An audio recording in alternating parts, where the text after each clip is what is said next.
Meus queridos e amados irmãos, os versículos que nós lemos esta noite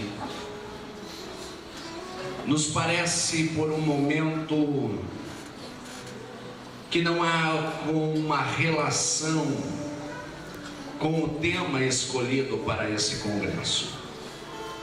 Mas eu vou vos provar esta noite, biblicamente, que muito há com o tema escolhido pela Humanecom.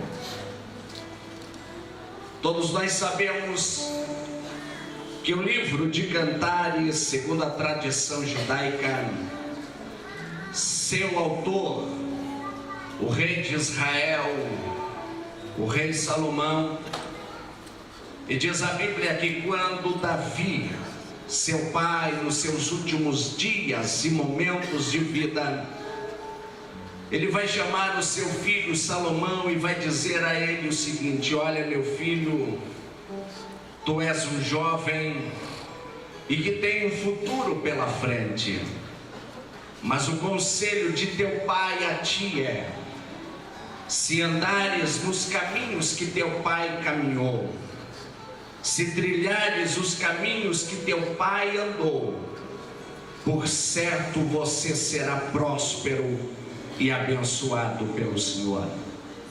A Bíblia diz que Salomão vai andar, olhe para mim, em todos os caminhos, preceitos do Senhor, como seu pai Davi andara. E a maior prova disso é que ele vai ter um reino tomado de um grande sucesso, ao ponto que diz a Bíblia que Deus vai aparecer em sonho a Salomão e vai dizer: porque andas na minha presença, porque caminha nos meus caminhos e nos meus estatutos, pede o que você quiser que eu te dou. Salomão disse: Deus, eu não quero fortuna, não quero riqueza, eu não quero fama, eu não quero glória, mas eu quero sabedoria para entrar e sair do meio do meu povo. A Bíblia diz que isso parece tão bom aos olhos de Deus, que Deus não apenas dá sabedoria para Salomão, mas dá a ele riqueza, fama, glória e tudo mais. Eu quero esta noite, ainda na introdução desta palavra, verbalizar uma palavra de Deus para você. Fica tranquilo que o que Deus tem para você é sempre mais do que você pede e do que você espera. A Bíblia nos informa que esse homem, a sua sabedoria vai ser tão esplêndida. E eu já preguei em uma outra ocasião aqui, eu falei quando o historiador Maipirman diz que a sua sabedoria era tão impressionante que um dia ele vai se vestir de pastor de ovelhas e vai sair pelo meio do povo e o povo não vai o reconhecer. E Maipirman, um historiador judeu convertido ao cristianismo, diz que quando ele chega até os seus vinhedos ao entardecer, ele vai ver uma jovem amorenada, a sulamita, que ainda trabalhava mesmo como depois que o sol já tinha se posto. A história de Maipirman diz que ao se aproximar dela, ele vai olhar aquela jovem e vai dizer: olha, os demais trabalhadores já foram para casa, por que você continua trabalhando ainda no vinhedo? Ela olha para aquele pastor de ovelha e diz assim: olha, eu continuo trabalhando, porque eu sou diferente dos outros trabalhadores que trabalham pelo salário, mas eu continuo trabalhando pelo amor que eu tenho para com esse rei, o rei de Israel. A história diz que Salomão, ao olhar para ela vestida de branco, vai dizer: mas não é a roupa adequada para se trabalhar no vinhedo, pois é normal quando se pisa as uvas no lagar que o mosto manche as vestimentas. E ela vai olhar para aquele pastor de ovelha e vai dizer: é normal o mosto molhar, sujar, manchar as minhas vestimentas, Mas quando eu percebo que as minhas vestimentas estão manchadas, eu desço depressa até aquele riacho e lavo depressa as minhas vestimentas, porque eu ouvi dizer por aí que o rei de Israel vai sair do seu trono e vai vir aqui no vinhedo, e quando ele chegar aqui, eu quero estar com as minhas roupas adequadas, prontas, esperando a sua chegada. Olhe para mim, porque eu quero te dizer uma palavra de Deus esta noite. Até é normal a mancha do pecado manchar as tuas vestimentas, e Deus não espera que você nunca venha pecar, porque Ele sabe que em nós opera uma natureza pecaminosa, mas Ele espera de mim, de você, que descemos até o riacho da graça que corre e lavamos depressa as nossas vestimentas, porque se ouve pregar por aí que o rei vai sair do seu trono e vai descer até o vinhedo, a igreja, e ela, se estiver pronta para ser arrebatada.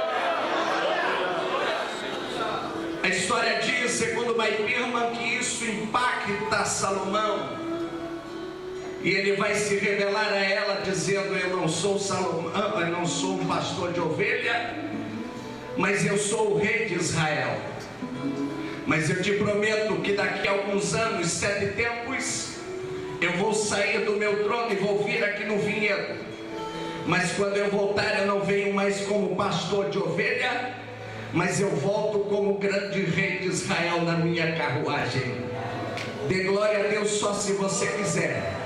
Jesus já esteve aqui como pastor de ovelha, porque o profeta Isaías, ele disse que nós, olhando para ele, nenhuma beleza nos tinha para que o desejássemos. Ele andou e ninguém fez caso dele, mas ele disse: fica aqui porque eu vou, e quando eu voltar eu não venho mais como pastor. Dê glória a Deus se quiser, mas eu volto como grande rei dos reis e senhor dos senhores. A história de Maipirman termina dizendo que Salomão retorna ao palácio. Depois de um determinado tempo, ele volta para o vinhedo, mas não mais vestido como pastor de ovelha, mas ele vem na sua carruagem real. Segundo Maipirman, diz que quando ele desce na frente do vinhedo da sua carruagem real, ele levanta a sua voz para dentro do vinhedo e grita bem alto: ó amada minha, vinde ao encontro do teu noivo. Diz a história de Maipirman que a sulamita, trabalhando dentro do vinhedo, levanta a cabeça, dê glória a Deus se quiser, e diz assim: eu conheço esta voz, é a voz do meu amado que me chama. E a Bíblia diz que as ovelhas conhecem a voz do seu pastor. Eu estou pregando esta noite dizendo a você que daqui a pouquinho esse Cristo descerá nas nuvens do céu e vai chamar a sua noiva, e quem conhecer a voz dele vai dizer: eu estou pronto para encontrar contigo nas mansões celestiais. A história diz que Salomão, ao casar-se com a sulamita, ela vai morar no palácio. Agora nós chegamos no versículo do que nós lemos esta noite, e é aqui que começa a minha pregação. A Bíblia diz que depois de um determinado tempo, Salomão, casado com a sulamita, ele vai procurar palavras para elogiá-la. Ele vai procurar entre todas as coisas da natureza alguma forma para elogiar a sua amada. E a Bíblia diz, o versículo de número 9, olhe para mim, que um belo dia Salomão, ao olhar para a sulamita, ele vai dizer: as éguas dos carros de Faraó eu te comparo, ó amada minha. Eu preciso te dizer já uma grande verdade: o contexto cultural que nós vivemos hoje é diferente do contexto cultural dos dias de Salomão. Hoje, se eu chegar para minha esposa que está ali e eu disser a ela: as éguas dos carros de Faraó eu te comparo, ainda cachorro, porque senão é para lá que eu ia, porque o nosso contexto cultural é diferente do contexto dos dias de Salomão. Mas eu preciso te dizer que esse era o maior elogio que uma jovem poderia receber. Pastor Claudinei, eu ainda não estou entendendo o que o senhor quer pregar esta noite. Você já vai entender.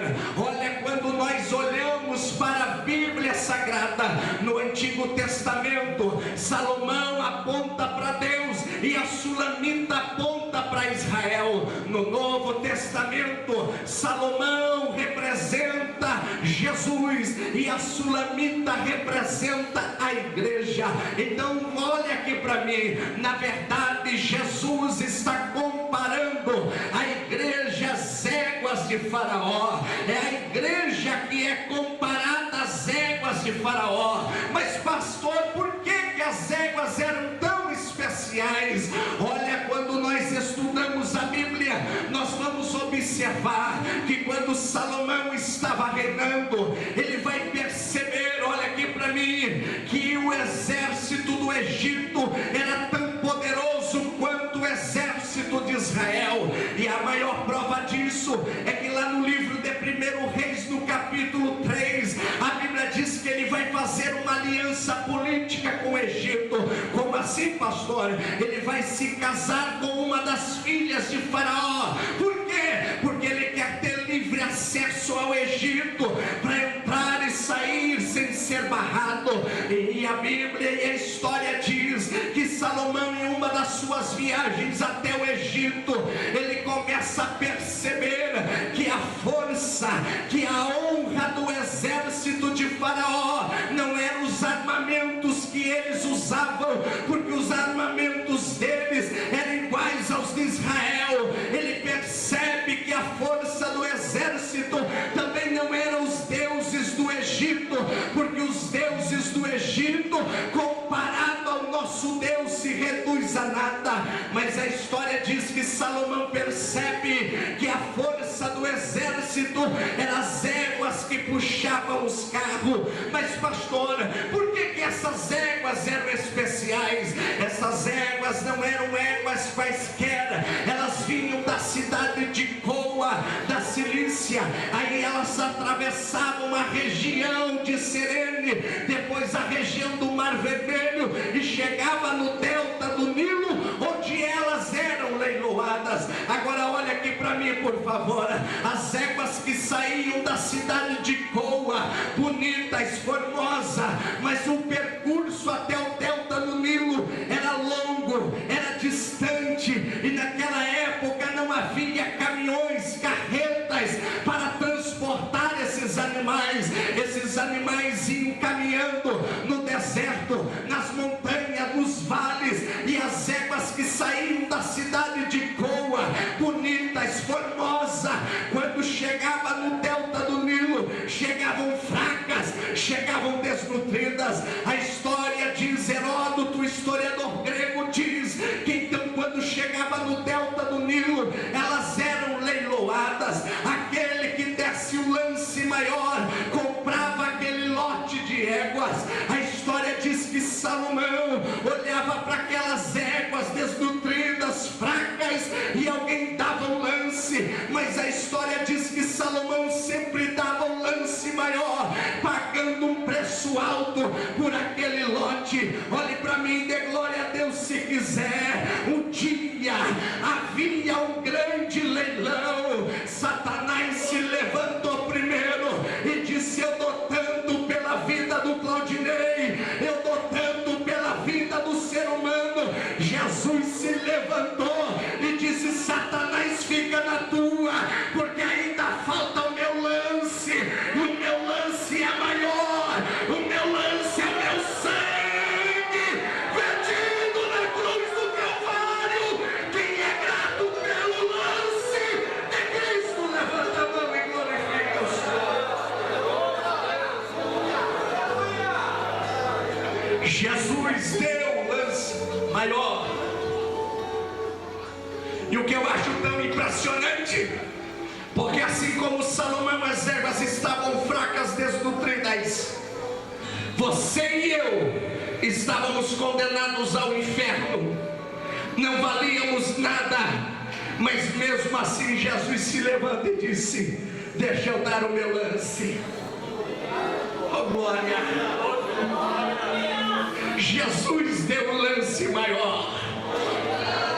Oh glória!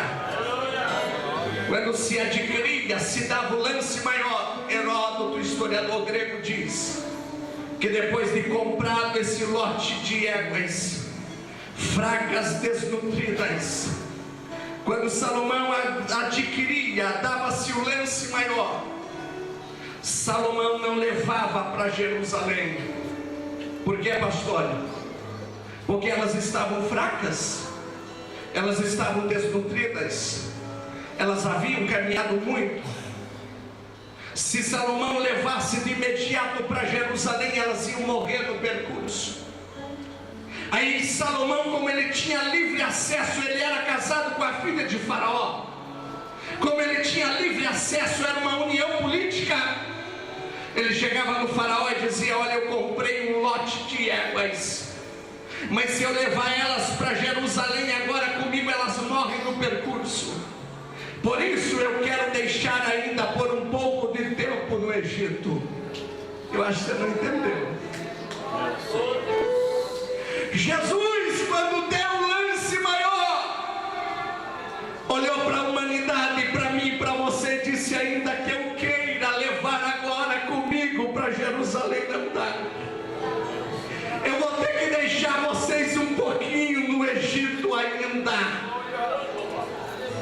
Aí a história diz que quando Salomão voltava para Jerusalém, Heródoto diz que a primeira coisa que ele fazia era chegar no seu adestrador de confiança e dizia para ele: olha, eu comprei um lote de éguas da cidade de Coa, estão lá no delta do Nilo, porém eu não pude trazer porque elas estão muito fracas, desnutridas. Mas meu adestrador de confiança, vá lá no Egito, cuide delas, e quando elas tiverem condições, nos traga para Jerusalém. Se você entender, dê glória a Deus se quiser. Jesus, ao dar o lance maior, Jesus chega no céu e diz: meu adestrador de confiança, Espírito Santo, Paracletos de Deus, desce até ao Egito e cuida de um povo que eu comprei, e quando eles tiverem condições, me traga para Jerusalém. Eu estou profetizando, olhe para mim, dê glória a Deus se quiser. Você está no Egito, mas não está sozinho. O adestrador veio e está conosco.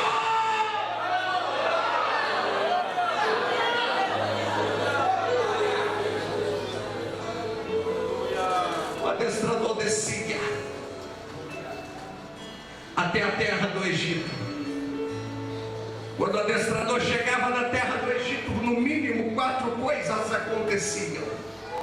Primeiras, ele percebia que as éguas estavam fracas. Heródoto diz que a primeira coisa que o adestrador fazia era trocar a comida que elas comiam. Entendeu? Quando você aceitou Jesus, você parou de comer porcaria.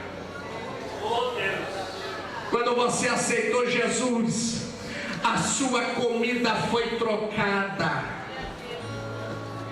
Quando você aceitou Jesus, eu gosto do processo da metamorfose, porque quando a gente olha para a borboleta bonita, a gente se esquece que um dia ela foi lagarta.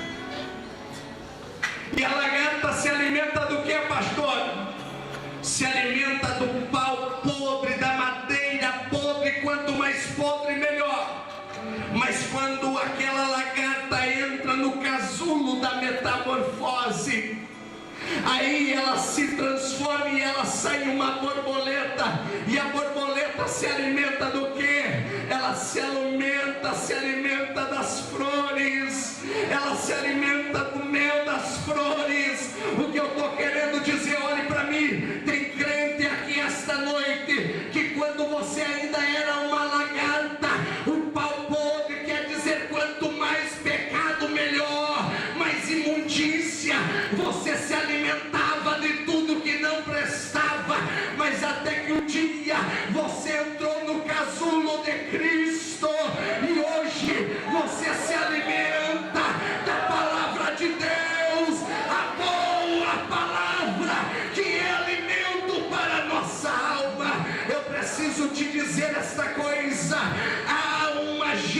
pregação que está surgindo, que às vezes chega numa reunião como essa e diz assim: pastor, eu não gostei da tua pregação, eu não gostei do que você pregou. Eu preciso te dizer uma coisa, que esta noite não é você que escolhe o menu, não é você que escolhe o cardápio. Quem escolhe é o Espírito Santo de Deus. Sabe por que eu estou pregando esta palavra? Porque é dele e foi ele que mandou para pregar para você. Eu estou dizendo para você: você vai sair daqui melhor do que você entrou, porque você vai sair daqui alimentado pela sua palavra. Mudava a comida. O adestrador mudava a comida. Agora olhe para mim, por favor.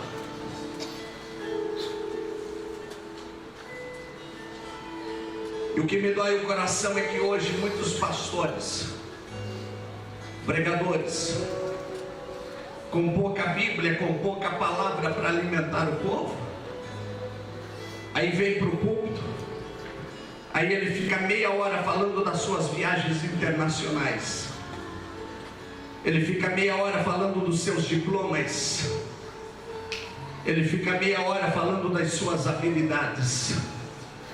O povo não está interessado onde eu já preguei, e nem quantos diplomas eu tenho. O povo chegou aqui esta noite porque precisa se alimentar da palavra. Hoje tem palavra de Deus que vai te alimentar. Você pode ter chegado aqui esta noite fraco, cansado, mas recebe esta palavra em nome de Jesus. Você volta para casa hoje voando, acreditando mais um pouco na promessa de Deus para a sua vida. A primeira coisa que o adestrador fazia era mudar a comida. A segunda coisa, depois que o adestrador percebia que elas já estavam bem alimentadas, bem nutridas, então entrava-se o segundo processo. Qual era o segundo processo, pastor? O segundo processo era o campo de treinamento. E a história diz que elas eram levadas ao campo de treinamento, onde elas permaneciam por quase um ano. E segundo o historiador Heródoto diz que quase metade delas morriam no caminho. Por que, pastor? Olhe para mim. Porque o campo de treinamento era ferrenho, o campo de treinamento era árduo. Tem gente que vem para o evangelho e diz assim: eu não vou ter mais problema, a minha vida vai ser só de vitória, e se esquece que quando nós chegamos aqui, depois que a nossa comida é trocada, nós também precisamos passar pelo campo do treinamento. E o campo de treinamento não é fácil. Talvez eu esteja pregando para alguém esta noite que está aqui dizendo: pastor, eu não aguento mais a prova, eu não aguento mais a luta, eu não aguento mais a doença. Eu preciso te dizer, é o teu campo de treinamento. Aguenta firme, porque você não está sozinho nesse campo de treinamento. O Espírito Santo, o adestrador, está com você. Eu me lembrei agora de uma irmã do círculo de oração que chegou para mim e disse: pastor, eu não entendo, faz 20 anos que eu estou na igreja, faz 20 anos que eu sou dirigente do círculo de oração, e eu não entendo como é que meu filho foi parar nas drogas, e nós não sabemos mais o que fazer. Eu olhei para ela e eu disse: minha irmã, é o seu campo de treinamento, e por mais que eu queira passar por você, não dá. Todos nós temos o nosso campo de treinamento. Eu estou pregando para gente que chegou aqui dizendo que não dá mais, que não aguenta mais, mas foi Deus que te trouxe nessa noite de sábado para dizer ao teu coração: fica tranquilo, o campo de treinamento já tem prazo de validade vencido, está terminando hoje, está chegando o tempo de você ser aprovado. Você recebe suas mãos para o céu, abre a sua boca e comece a glorificar. Eu estou profetizando, o teu campo de treinamento está terminando. Eu estou profetizando, esta doença tem prazo de validade vencido. Hoje vai chegar um milagre de Deus. Você concorda com esta palavra? Então glorifica o Senhor Jesus. Ia para o campo um ano forçado. Oh, glória.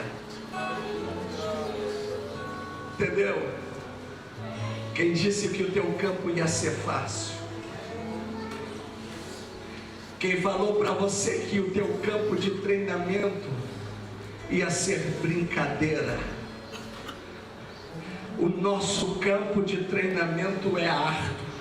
Agora ouça, mas não é para nos matar.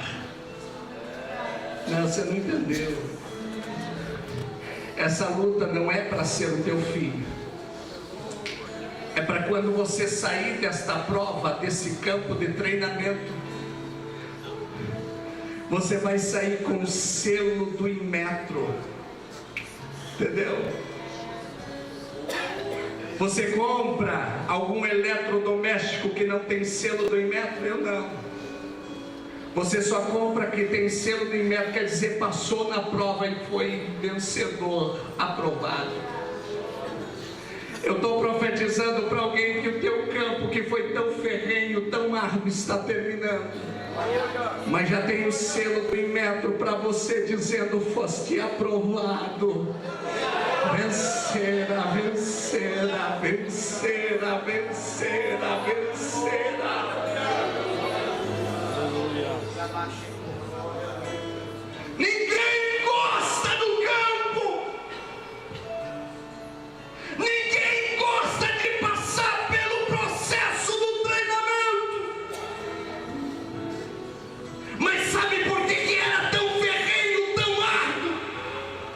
Porque o adestrador sabia que se elas não fossem bem treinadas, elas não iam aguentar o deserto, elas não iam aguentar os vales, elas não iam aguentar os pedregulhos do caminho, e elas não chegariam em Jerusalém. Olhe para mim, sabe por que dessa luta, desta prova? É porque o adestrador, o Espírito Santo, sabe que o caminho até Jerusalém, no céu, é complicado, e se você não for bem treinado, você morre no meio do caminho. Aguenta firme, você vai chegar lá.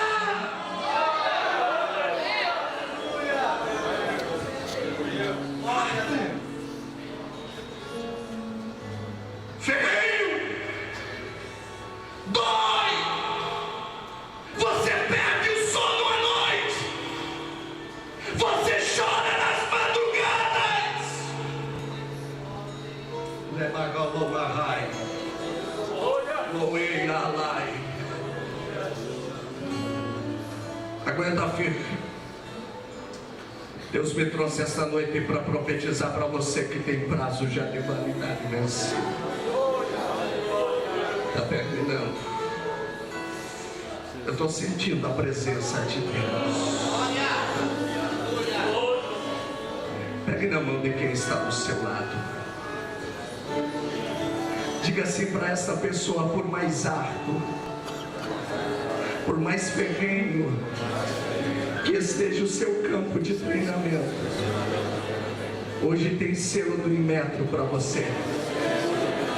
Diga: hoje você sai aprovado dessa luta.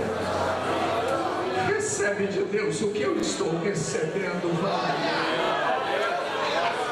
abre a tua boca e dá grito de glória a Deus. Abre a boca e dá grito de glória a Deus. Aguenta firme esse campo de treinamento. Aguenta firme esta prova. Aguenta firme.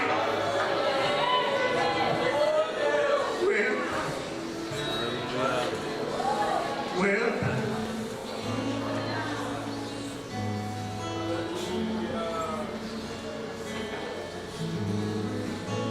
mas nós não queremos. Ninguém quer. Eu não quero.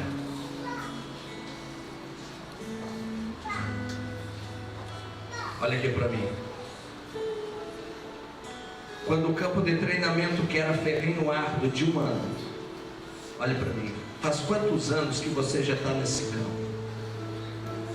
Pastor, eu estou lutando com essa doença já faz uns 5 anos. Eu vim profetizar que ela não dura para sempre. Faz quanto tempo que você está nesse problema na sua casa? Pastor, faz 10 anos, fica tranquilo, não dura para sempre.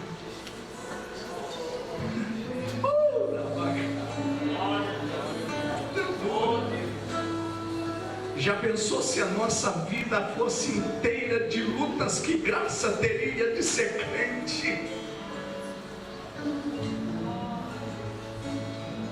Não dura. Tem prazo. Para ela ser 1 ano, tinha data para terminar. Assim como tem data para entrar, tem data para sair do problema. 1 ano, sabe? As que venciam o campo, chegava-se o terceiro processo. Qual era o terceiro processo, pastor? Dessa aqui eu gosto. Era o processo do bálsamo. Era o processo do perfume. Entendeu? Lá. Porque como elas passavam pelo campo de treinamento, que era ferrenho, que era mesmo terminado, eu vou repetir, mesmo terminado o campo de treinamento, as que saíam machucadas,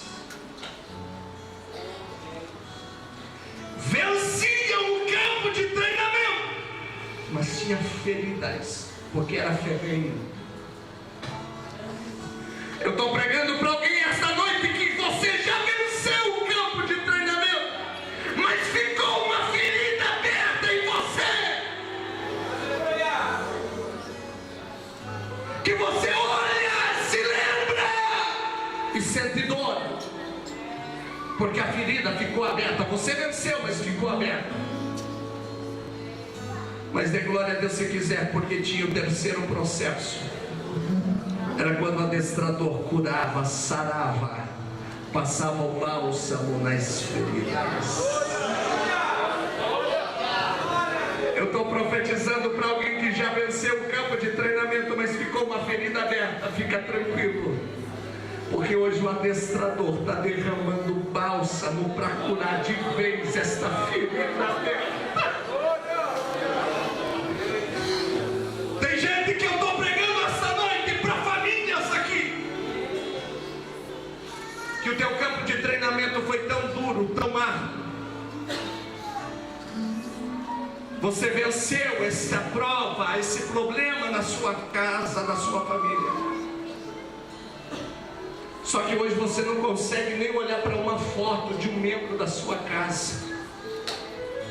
Deus me trouxe esta noite como profeta para te dizer: a partir de hoje você vai conseguir olhar, porque a ferida que ficou aberta está sendo curada esta noite.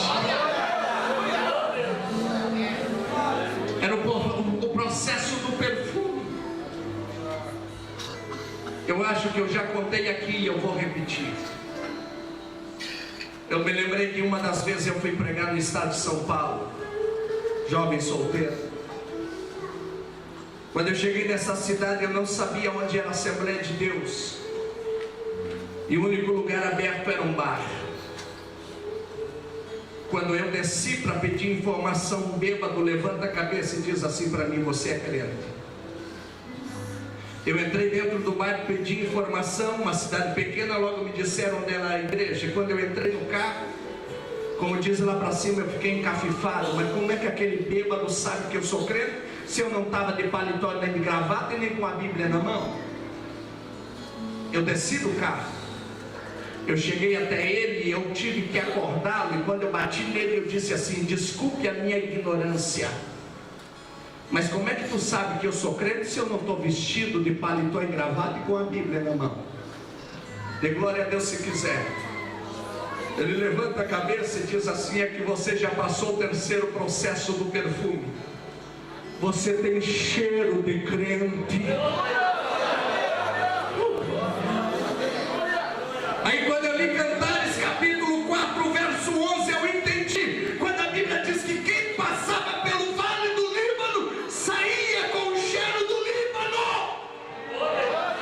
As pessoas não te reconhecem como crente por causa da tua roupa, por causa do teu cabelo, por causa da chapinha que você fez, por causa da tua gravata. As pessoas lá fora te reconhecem como crente se você tem cheiro, o cheiro de Cristo, da rosa de Sarão. Esse crente que está do teu lado já passou pelo Líbano espiritual, e se ele já passou pelo terceiro processo, ele tem cheiro de Cristo, o cheiro da rosa de Sarão impregnado nas nossas vestimentas. Era o terceiro processo do perfume, do cheiro, do bálsamo. Ó, quando elas passavam pelo terceiro processo, o quarto processo, desse eu gosto, era ensinado a elas uma ordem.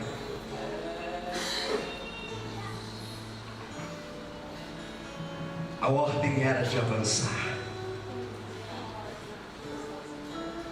Olha aqui para mim.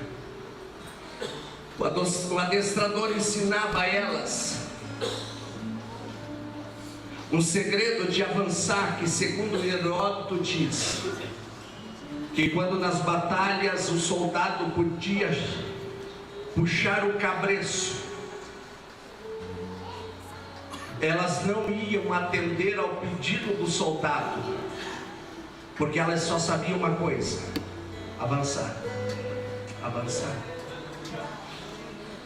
Heródoto diz que no episódio do Mar Vermelho, quando o povo de Deus entrou no Mar Vermelho aberto, passando em seco, segundo ele diz que quando as águas voltaram, mesmo assim as éguas que só sabiam avançar entraram mar adentro e só pararam quando se embolotaram com as águas, porque elas não sabiam retroceder.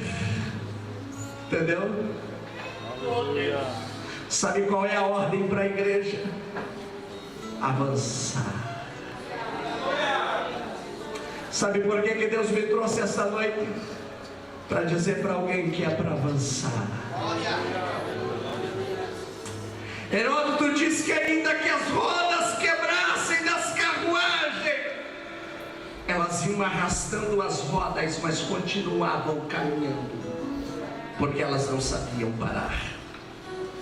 É por isso que a Bíblia diz em Hebreus capítulo 12, 1: portanto nós que estamos rodeados de uma tão grande nuvem de testemunha, deixemos pois todo embaraço, toda roda quebrada, toda fofoca, toda mentira, toda inveja, todo ciúme, todo orgulho, toda roda quebrada, todo embaraço, e corramos com paciência a carreira que nos está proposta.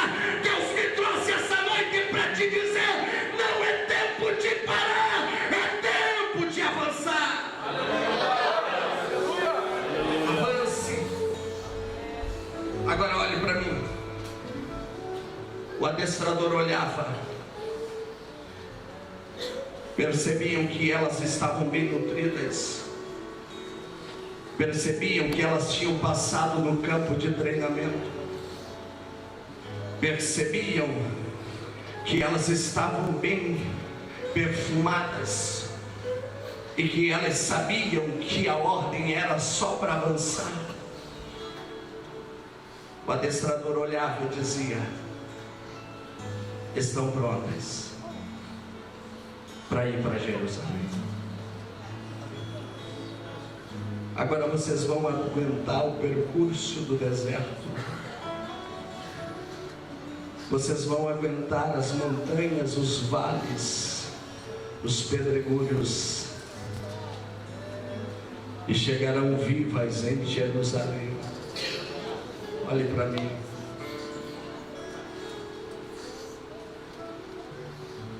Eu preguei tudo isso para te dizer que o adestrador Espírito Santo já percebeu que a igreja está bem alimentada, bem nutridas. O adestrador Espírito Santo já percebeu que vocês aguentaram firme o campo do treinamento e não desistiram. O adestrador Espírito Santo já percebeu que vocês estão cheirosos, perfumados. Ele já percebeu que vocês só sabem avançar. Por isso, do tema do congresso é os preparativos finais. O adestrador está olhando para a noiva e está dizendo: já estão prontas. Estão prontas.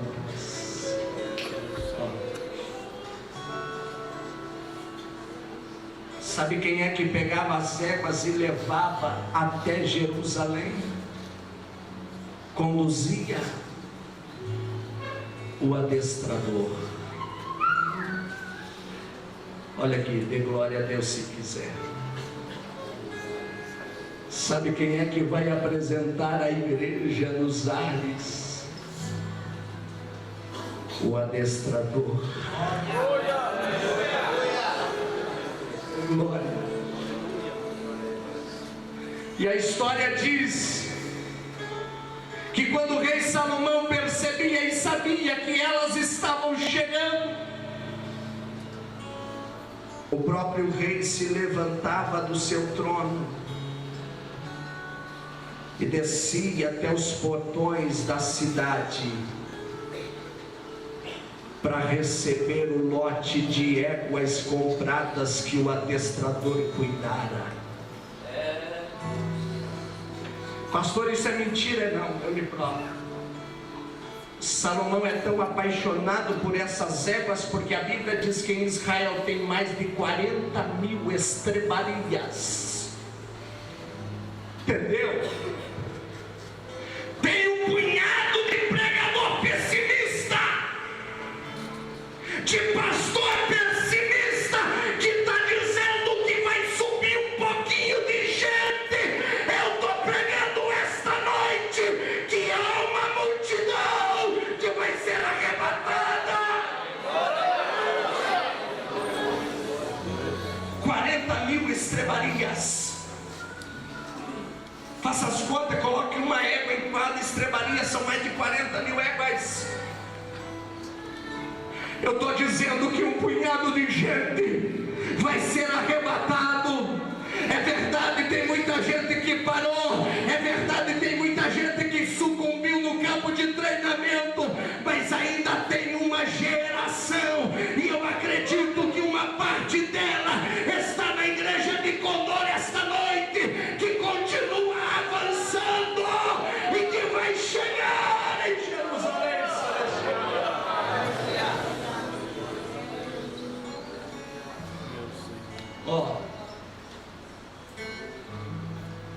O adestrador chegava conduzindo.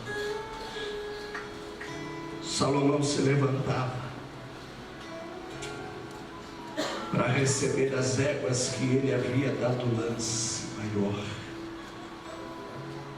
Entendeu? Jesus se levantou do seu trono. A Jerusalém que desce do céu, que está descendo. Mas Jesus vai parar nos ares e dizer: esta é a igreja que eu comprei, que eu dei o lance maior. Ó, 40 mil estrebarias. Escute isso. Quando Jesus disse que ia ao Pai, São João 14, o que Jesus disse? Não se turbe o vosso coração, na casa de meu Pai há muitas moradas. Eu vou, Jesus disse, eu vou vos preparar as estrebarias.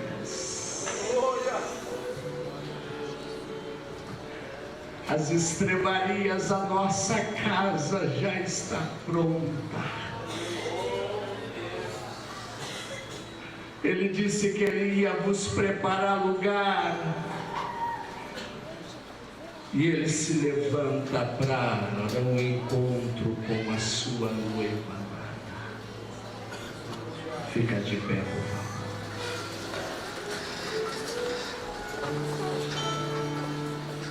Quero te lembrar esta noite que foi dado um lance grande pela sua vida. Ó, eu quero te lembrar esta noite que você não valia nada assim como eu. Nós éramos como a lagarta, se alimentávamos de tudo que não prestávamos. Nós estávamos condenados ao inferno. Satanás se levantou e disse: eu vou dar o meu primeiro lance. E Satanás, imagino eu, que sai gargalhando e dizendo: são meus. Mas Jesus se levantou e disse: Pai, eu quero descer lá. E a Bíblia diz que Ele vai se desvaziar, vai abrir mão de ser Deus, e se faz achado homem para dar um lance pela minha e pela sua vida. Eu estou dizendo que você tem valor de sangue.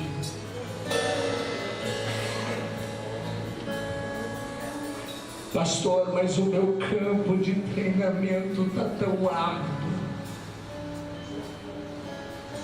Eu acho que eu não vou conseguir chegar em Jerusalém. Mas eu quero te lembrar que o adestrador desceu. O Paracletos de Deus está conosco. Eu gosto dessa palavra no grego, que quer dizer aquele que não é acima, que não é abaixo, mas que é igual. Sabe quando Jesus mandou o Espírito Santo, Ele está dizendo: eu estou mandando alguém igual a mim.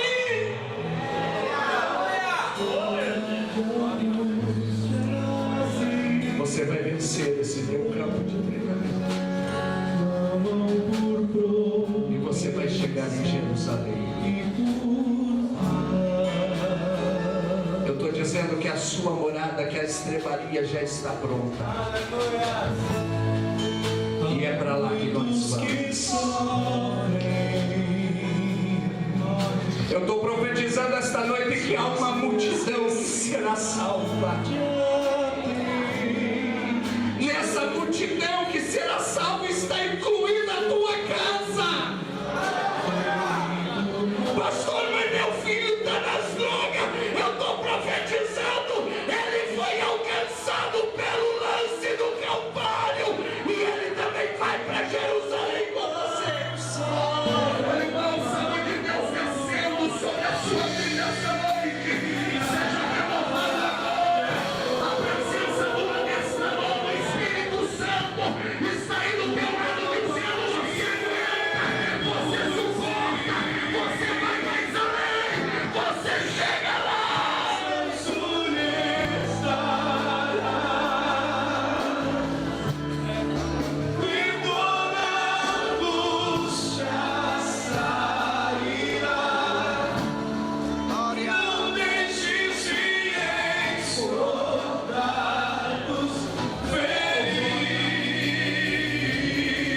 doença não vai te parar. Aleluia. Louvado seja o nome de Jesus. Esse desemprego não vai te parar. Glória. Esse vendaval que se levantou não vai te parar.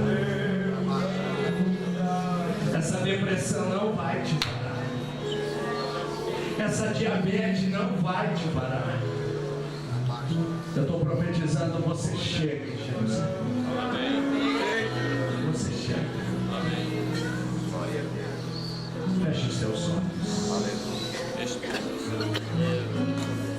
Se Deus está aqui esta noite, Espírito de Deus, Espírito Santo, comece a ser tocado pela presença do Espírito criamos o Consolador Jesus, agora. Espírito Santo. Glória a Deus. Vai. Aleluia. Obrigado.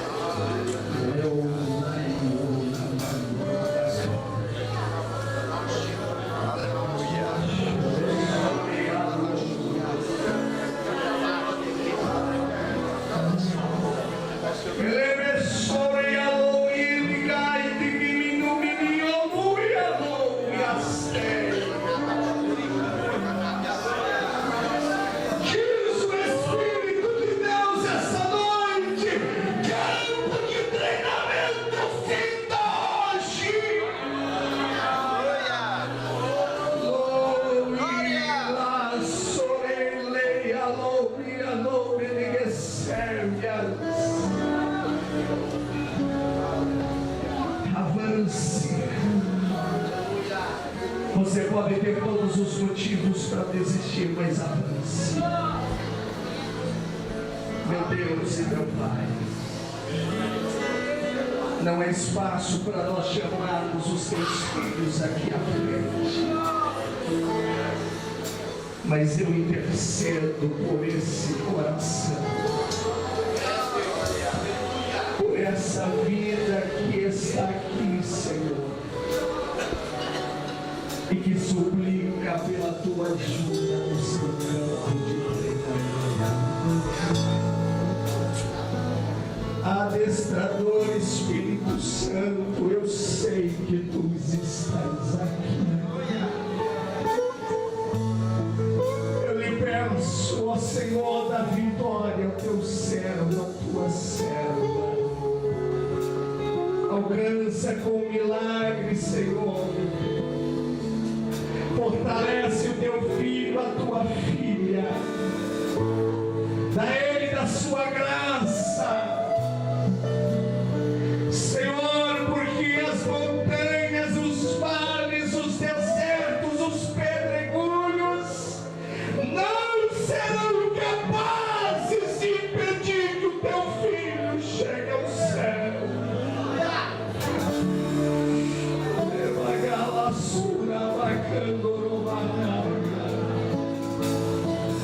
Pai amado, nós te agradecemos esta noite pela sua palavra, porque não somos nós que escolhemos o menu cadáver, mas é o Senhor que escolhe. Por isso fortalece o teu servo. É o meu pedido no sacro santo nome de Jesus.